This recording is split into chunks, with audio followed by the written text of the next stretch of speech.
yaşandı, yıkıldı, yakıldı. Anaların, çocukların gözyaşlarının döküldüğü, büyüklerin buradan göç etmek zorunda kaldığı bir hale geldi. Ama hamdolsun şimdi tekrar eskisinden daha güzel ve aynı alanda bir Nursay gibi müşahede ediyor. M4A01 B4. Güle güle otur.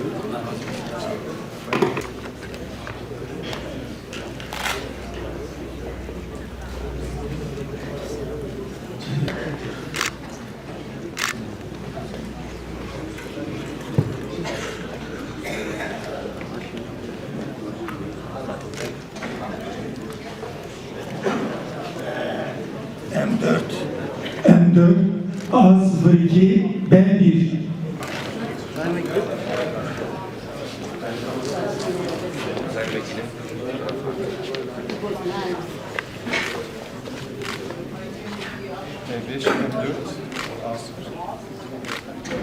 M4 A02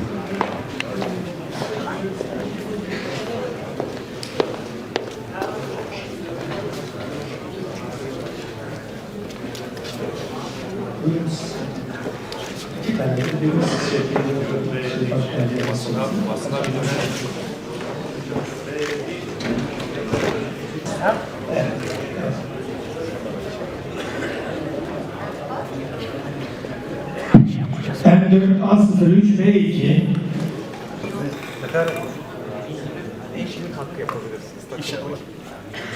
M4 A04 B7. M4 A04 B7. Kudüs Akgün.